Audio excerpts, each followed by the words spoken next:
Welcome to फारू academy. Hello बच्चों। तो कैसे हैं आप लोग? आई होप कि आप लोग अच्छे होंगे। मैं विकास सर और आप लोग देख रहे हैं फारू एकेडमी। मैं आपको यहाँ पे हर रोज़ फिजिक्स के लेक्चर्स दे रहा हूँ। तो जैसे कि मैंने पिछले लेक्चर्स में आपको प्रकाश के बारे में और प्रकाश के कुछ गुण पढ़ाए थे और प्रकाश के परावर्तन भी पढ़ाए थे। तो चलिए अभी हम आप लोगों को दर्पण स्टार्ट करते हैं।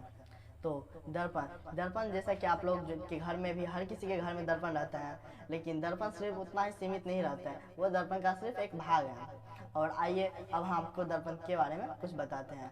तो दर्पण यह एक चमकीली और अधिक पॉलिश किया हुआ प्राकृतिक पृष्ठ होता है। इसको अगर दर्शाना हो तो हम ऐसे करके बोल सकते हैं कि यह एक चमकीली और अधिक पॉलिश किया हुआ प्राकृतिक पृष्ठ होता है। जैसे कि आप लोग देखते हैं कि इतना पॉलिश क्या होता है, इससे लगता ही नहीं है कि कोई मेटल्स है। और आइए अब दर्पण के दो प्रकार होते हैं, एक समतल दर्पण और एक गोलीय दर्पण। तो अभी हम लोग समतल दर्पण पढ़ते हैं। समतल दर्पण इसका परावर्तक पृष्ठ सीधा तथा स्पार्ट होता है। तो हमारे घर पर जो होते हैं चेहरे देखने के लिए जिसका उपयोग हम लोग करते हैं वो समतल दर्पण ही होता है। तो इसका परावर्तक पृष्ठ सीधा और स्पार्ट होता है। तो हम लोग देखते हैं कि जिसमें हम लोग चेहरा देखते हैं वो पूरा सीधा और स्पार्ट होता है, तभी हम उसको अपना चेहरा सही से देख पाते हैं। तो इसकी परिभाषा अगर हम बोर्ड में लिखना चाहें तो हम इस प्रकार से भी लिख सकते हैं कि इसका परावर्तक पृष्ठ सीधा और सपाट होता है एवं ऐसी दर्पण जिसका परावर्तक पृष्ठ समतल हो उसे समतल दर्पण कहते हैं। अगर उतना ना याद हो तो हम इतना भी लिख सकते हैं कि ऐसा दर्पण जिसका परावर्तक पृष्ठ समतल हो उसे समतल दर्पण कहते हैं। तो यहाँ पर परावर्तक पृष्ठ जिससे कि प्रकाश टकरा करके परावर्तित हो उसे परावर्तक पृष्ठ कहते हैं। तो आप देख सकते हैं ये फिगर जो है तो समतल दर्पण का फिगर है। ये पूरा स्ट्रेट लाइन से और इस टाइप से इस तरफ से जो है सो पॉलिश किया हुआ है। ये भाग हमको दिखता नहीं है, ये बहुत जूम करके लिखा है। और ये परावर्तक पृष्ठ है सामने का भाग, और ये पूरा समतल दर्पण का आपको फिगर है। तो आइए अब हम समतल दर्पण का उपयोग करते हैं। समतल दर्पण का उपयोग, इसका उपयोग घरों में चेहरा देखने के लिए होता है। जैसे कि मैंने आपको पहले ही बताया था, सैलून या ब्यूटी पार्लर आदि में भी इसका उपयोग किया जाता है। तो समतल दर्पण द्वारा बने प्रतिबिंब की आकृति। तो आप जानते हैं कि समतल दर्पण के द्वारा जो प्रतिबिंब बनते हैं उनकी आकृति कैसी होती है। इसके द्वारा बना प्रतिबिंब आभास्य तथा सीधा होता है। तो इसका मतलब आभासी का मतलब होता है कि जो हम देखते हैं उस टाइप का नहीं होता है। जैसे कि अगर हम इस तरफ के जेबी में पेन रखते हैं तो हमको दूसरी तरफ दिखता है, तो वो आभास्य प्रतिबिंब बनता, वो प्रतिबिंब आभास्य होता है और हमको सीधा दिखने के लिए मिलता है, तभी हम उसमें अपना चेहरा देख पाते हैं। अब सेकंड देखिए, प्रतिबिंब दर्पण से उतना ही दूरी पे बनता है जितना दूरी पे बिंब दर्पण के सामने खड़ा हो। अगर हम लोग जैसे घर में हमारे घर में ही समतल दर्पण होता है तो हम उससे जितना दूरी पे खड़ा रहते हैं उतना अंदर ही हमको अपना चित्र मिलता है, देखने को मिलता है। तो उसका सेकंड आकृति ऐसे ही होता है। ऐसा थोड़े है कि हम उससे 1 किलोमीटर दूर जाकर खड़ा हो जाए तो हमारा प्रतिबिंब उसमें बन जाएगा नज़दीक में।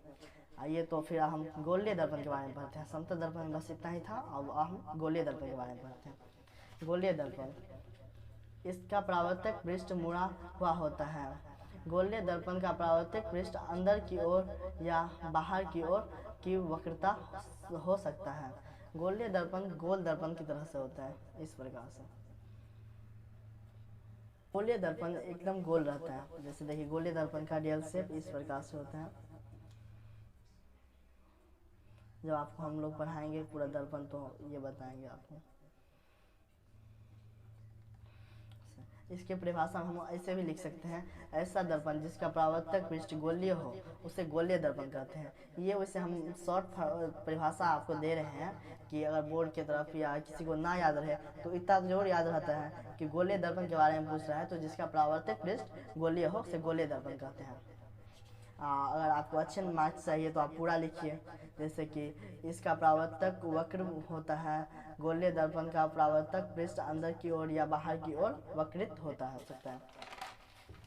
चलिए हम आगे बढ़ते हैं। गोलीय दर्पण के प्रकार की तरफ आते हैं। तो गोलीय दर्पण के दो प्रकार होते हैं, एक उत्तल दर्पण, एक अवतल दर्पण। तो हम लोग अवतल दर्पण के बारे में पढ़ते हैं। इसका परावर्तक पृष्ठ अंदर की ओर अर्थात गोलीय की केंद्र की ओर धंसा हुआ होता है। जैसे कि आप लोग देख रहे हैं, ये जो है इसका परावर्तक पृष्ठ है। यहाँ पर गोले का केंद्र होता है, तो यह अंदर की तरफ और गोले के केंद्र की तरफ जो है सो धंसा हुआ है, और इसके बाहर से पॉलिश किया हुआ है। तो ये अवतल दर्पण का आपको फिगर हो गया। और अवतल दर्पण इस प्रकार से होता है रियल में, और उसको जूम करके देखा जाए तो। अब आइए उत्तल दर्पण के बारे में जानते हैं। इसका परावर्तक पृष्ठ बाहर की तरफ उभरा हुआ होता है। देखिए बाहर की तरह है उभरा हुआ, इधर इस साइड से ये है परावर्तक पृष्ठ, और ये जो है तो अंदर का पॉलिश किया हुआ भाग है। ये परावर्तक पृष्ठ है बाहर की तरफ, ये जो है सो ये बाहर की तरफ है, और इसमें परावर्तक पृष्ठ देखिए अंदर की तरफ है। यही अंतर है अवतल दर्पण और उत्तल दर्पण में। देखिए ये उत्तल दर्पण का परावर्तक पृष्ठ है, हम बता ही दिए। इस प्रकार से लिख दीजिएगा तो आपको अच्छा नंबर दे देंगे। अब गोलीय दर्पण के भाग के बारे में आते हैं। तो आइए अब हम गोलीय दर्पण के भाग के बारे में पढ़ते हैं। तो गोलीय दर्पण का फर्स्ट पॉइंट है ध्रुव। गोलीय दर्पण के परावर्तक पृष्ठ के केंद्र को दर्पण ध्रुव कहते हैं। जैसे देखिए ये ध्रुव जो है सो वैसे तो हम आगे आपको जो है सो पूरा गोलीय दर्पण का फिगर पार के दिखाएंगे, लेकिन अभी हम आपको इसी में से दिखा देते हैं। जैसे ये देखिए ये गोलीय दर्पण का एक भाग है, और यहाँ से जो इसके मतलब ये इसका परावर्तक पृष्ठ हो गया, और इन दोनों के बीच में जो है सो जो केंद्र बिंदु आता है ये ध्रुव कहलाता है यहाँ पर। चलिए ध्रुव के बारे में तो जान ही गए होंगे, और ध्रुव को जो है सो P से डिनोटेड किया जाता है। अब आइए आगे वक्रता केंद्र के बारे में जानते हैं। गोलीय दर्पण का परावर्तक पृष्ठ एक गोले की भाग होता है। इस गोले के केंद्र को वक्रता केंद्र कहते हैं। जैसा कि मैंने आपको वहाँ पे भी बताया था कि गोलीय दर्पण का भाग जो है सो एकदम गोले की तरह रहता है, और इस गोले में जो केंद्र रहता है उसको जो है सो वक्रता केंद्र कहते हैं। ये केंद्र जो होता है इसको हम वक्रता केंद्र कहते हैं। जैसे कि इसी में जो है देख लीजिए, तो यहाँ पर लमसम होगा वक्रता केंद्र। ये भी इसके बाद यहाँ से बनेगा ना, ये फिगर भी यहाँ पर इमेजिंग कीजिए, तो यहाँ पर जो है सो वक्रता केंद्र बनेगा। अब आइए आ गया वक्रता त्रिज्या। वक्रता त्रिज्या के बारे में जानते हैं। गोलीय दर्पण के ध्रुव और वक्रता केंद्र के बीच की दूरी को वक्रता त्रिज्या कहते हैं। तो वैसे हम तो आगे ही आपको फिगर पूरा अच्छे से समझा पाएंगे, लेकिन फिर भी आपको जो है यहाँ पर मैं अपने अनुसार से दे देता हूँ। जैसे आपको एक यहाँ पे इधर एक ये आपको अवतल दर्पण हो गया, और ये उत्तल दर्पण। ये एक सबसे इमेजिन कीजिए कि गोलीय दर्पण है। गोलीय दर्पण ऐसे होते हैं। यहाँ पे जो है तो इस यहाँ पे दो ठो ध्रुव है इस दर्पण के। यहाँ पर जो है ये परावर्तक पृष्ठ है, तो इधर ये परावर्तक पृष्ठ है। तो इन दोनों के बीच में जो है यहाँ पे, और इन दोनों का सेंटर ये, और ये जो सेंटर है ये वक्रता केंद्र है। तो ये यहाँ से यहाँ की दूरी जो है सो वक्रता त्रिज्या कहलाती है, और ये दूरी भी वक्रता त्रिज्या कहलाती है। तो यहाँ पे दो ठो वक्रता त्रिज्या है, वक्रता त्रिज्या त्रिज्या और वक्रता त्रिज्या कहलाती है। ये दर्पण के बीच में जो बिंदु रहता है, परावर्तक पृष्ठ के बीच में जो बिंदु रहता है वक्रता केंद्र, और ये जो पूरा दोनों गोलीय दर्पण के बीच में जो बिंदु रहता है इस दर्पण की गोलीय दर्पण के बीच से और ये जो है सो वक्रता केंद्र के बीच की दूरी को वक्रता त्रिज्या कहते हैं। अब आइए मुख्य अक्ष पे। गोलीय दर्पण के ध्रुव एवं वक्रता त्रिज्या से होकर गुजरने वाली एक सीधी रेखा को दर्पण का ध्रुव कहते हैं। ये जो रेखा है इसको दर्पण का ध्रुव मुख्य अक्ष कहते हैं, इसको मुख्य अक्ष कहते हैं, ये जो रेखा है इसको। चलिए अब आगे बढ़ते हैं गोलीय दर्पण के कुछ भाग। तो आइए हम लोग मुख्य फोकस पढ़ते हैं। दर्पण के ध्रुव एवं वक्रता केंद्र के बीच एक अन्य बिंदु फोकस होता है जिसे फोकस कहते हैं। मुख्य अक्ष के समांतर आपतित किरण परावर्तन के बाद दर्पण के इसी मुख्य फोकस पर प्रतिच्छेद करती है तथा उत्तल दर्पण में प्रतिच्छेद करती है। आप लोग इस फिगर में देख रहे हैं कि लाइट यहाँ से आ रही है, ये जो है सो मुख्य अक्ष है। लाइट यहाँ से आकर के ये दर्पण के परावर्तक पृष्ठ से टकरा करके फिर फोकस के द्वारा रिफ्लेक्ट होती है।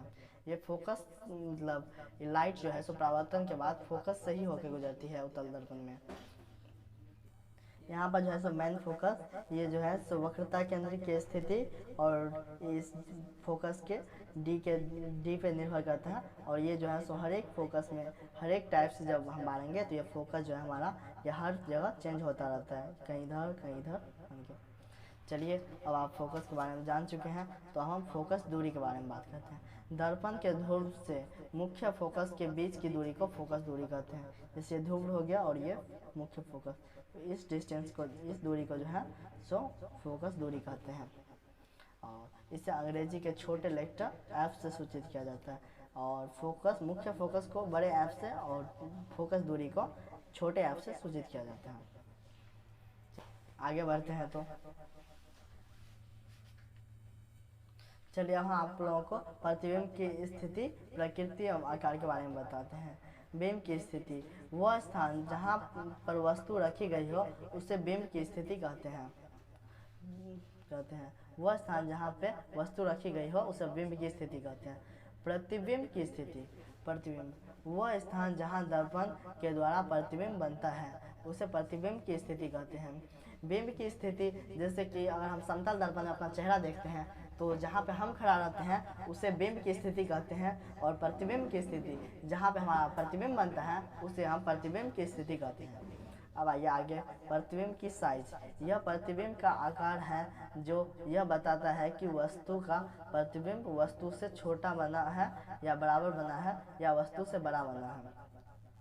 जैसे कि हम समतल दर्पण में देखते हैं तो समतल दर्पण में तो बराबर ही बनता है प्रतिबिंब। तो जैसे हम समतल दर्पण में देखते हैं तो हमको जो दिखाई देता है वो जिस साइज का बनता है उससे ही प्रतिबिंब की साइज कहते हैं। तो उसका डिफिनेशन तो आप लोग देख चुके हैं। प्रतिबिंब की प्रकृति, प्रतिबिंब की प्रकृति से यह ज्ञात होता है कि दी गई वस्तु दर्पण द्वारा बनाया गया प्रतिबिंब कैसा है, आभास्य या उल्टा है या सीधा है। तो जैसे हम देखते हैं तो उससे हमको पता चल जाता है कि प्रतिबिंब की प्रकृति कैसी है देखने से। चलिए अब इससे आगे हम आपको कल पढ़ाएंगे। चलिए पढ़ लेते हैं प्रतिबिंब के दो प्रकार। प्रतिबिंब की प्रकृति दो प्रकार का होता है, एक वास्तविक और एक आभास्य। वास्तविक और उल्टा, यह प्रतिबिंब सदैव दर्पण के सामने और उल्टा बनता है। आभास्य और सीधा, यह प्रतिबिंब सदैव दर्पण के पर्दे के पीछे एवं सीधा बनता है। चलिए अब इससे आगे हम कल पढ़ेंगे।